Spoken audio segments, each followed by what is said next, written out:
आज आपण पिवळ्या बटाट्याची भाजी बनवणार आहोत. सगळ्यात आधी आपण एका कुकरमध्ये बटाटे उकडून घेऊ.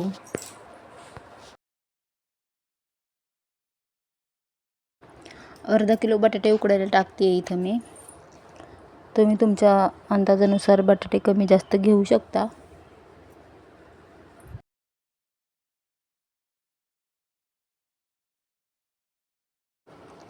एक ते 2 ग्लास पाणी टाकायचे. छोटा ग्लास असेल तर 2 ग्लास पाणी टाका. मोठं असेल तर 1 ग्लास टाकलं तरी चालतंय. बटाटे उकडण्यासाठी जास्त पाण्याची गरज नाही पडत.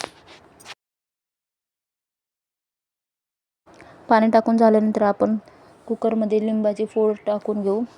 इथं वापरून घेतलेला लिंबू टाकला तरी सुद्धा चालेल. लिंबू टाकल्यामुळे कुकर काळा होत नाही. त्यामुळे कधी कुकर लावताना अशी लिंबाची फोड ही टाकायचीच. आता झाकण लावून आपण 4 शिट्ट्या होऊ देऊ. कुकरच्या शिट्ट्या होत आहे तोपर्यंत आपण एका मिक्सरच्या भांड्यामध्ये वाटण करून घेऊ. त्यासाठी आपल्याला 2 ते 3 लसणाच्या पाकळ्या घ्यायच्यात, हिरव्या मिरच्या घ्यायच्यात आणि अर्धा चमचा जिरे घ्यायचे आणि याचं बारीक असं वाटण करून घ्यायचे. पाणी न टाकताच वाटण करायचे आहे आपल्याला. कुकरच्या आता शिट्ट्या झालेल्या आहेत. आपण कुकर उघडून बघू. बटाटे पूर्णपणे शिजले गेलेले आहेत, तर आपण त्याचे साल काढून घेऊ एक एक करून.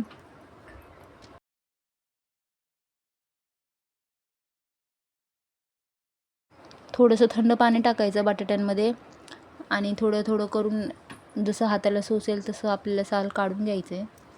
गरम गरम काढलं तर लवकर साल निघतं, त्यामुळे आपल्याला ते गरम गरमच काढून घ्यायचे. थंड झाल्यावरती साल लवकर निघत नाहीत. आता गॅसवरती एक कढई ठेवू आणि त्यामध्ये थोडंसं तेल टाकून घेऊ. तेल पूर्ण गरम होऊ देऊ. तेल गरम झालं की मग आपल्याला अर्धा चमचा मोहरी टाकून घ्यायची आहे. मोहरी तेलामध्ये छान तडतडू द्यायची. मोहरी तडतडली गेली की मग आपल्याला अर्धा चमचा जिरेसुद्धा टाकायचे आहेत.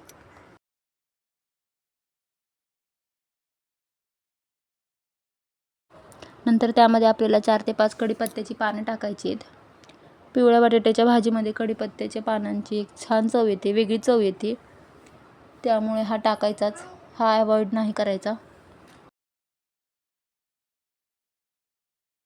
नंतर त्यामध्ये एक बारीक चिरलेला कांदा टाकून घ्यायचा आहे आपल्याला.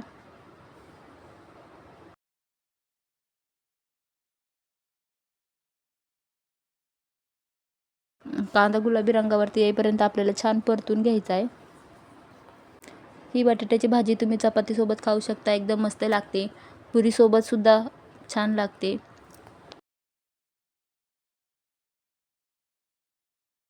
जर तुमची मुलं भाजी चपाती खात नसतील तर तुम्ही चपातीवरती सॉस लावा आणि सॉसनंतर अशी पिवळ्या बटाट्याची भाजीचं स्टफिंग करा आणि त्याचा छान असा रोल करा.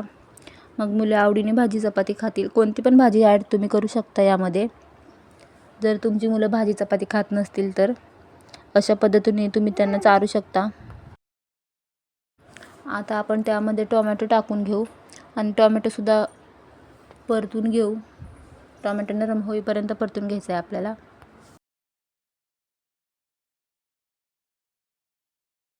ही पिवळ्या बटाट्याची भाजी डोश्यासोबत सुद्धा खाल्ली जाते.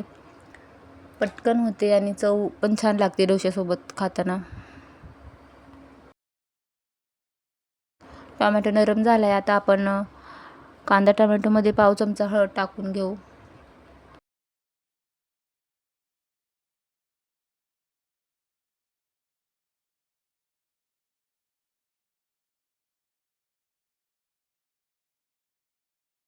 अर्धा चमचा मीठ टाकून घ्यायचं आहे आपल्याला. नंतर छान असं मिक्स करून घ्यायचं आहे. मीठ टाकल्यामुळे लवकर नरम होतं कांदा टोमॅटो.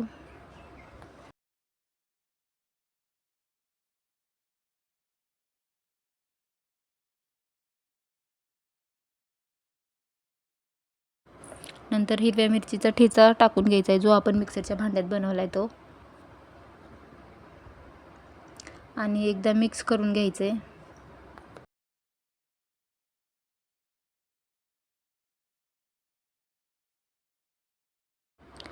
नंतर आपल्याला उकडून स्मॅश केलेले बटाटे त्यामध्ये टाकायचेत. हातानेच कुस्करून बटाटे टाकायचे, म्हणजे काही प्रमाणामध्ये त्याच्या फोडीसुद्धा राहतात आणि त्या खायला छान लागतात.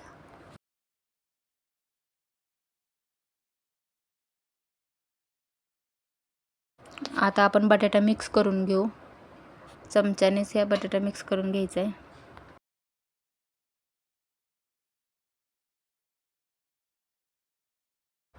आता आपण बटाटा मिक्स करून घेऊ.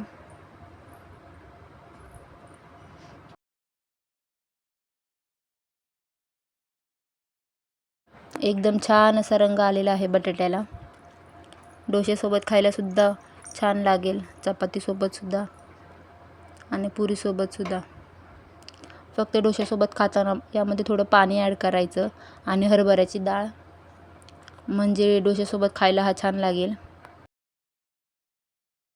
बटाटा आता आपला परतून तयार झालेला आहे. आपण त्यावरतून बारीक चिरलेली कोथिंबीर टाकू आणि अजून एकदा मिक्स करून घेऊ. तयार झाली आहे आपली पिवळ्या बटाट्याची भाजी. चपातीसोबत, पुरीसोबत, कशासोबतसुद्धा तुम्ही खाऊ शकता. बनवायला एकदम सोपे आहे, खायला अतिशय चवदार आणि पटकन होते. लहान मुलांसाठी तुम्ही डब्याला ही भाजी बनवू शकता आणि मुलंसुद्धा आवडीने खातात. तुम्हीसुद्धा अशाच पद्धतीने बनवून बघा. रेसिपी आवडल्यास लाईक करा, शेअर करा. Thanks for watching.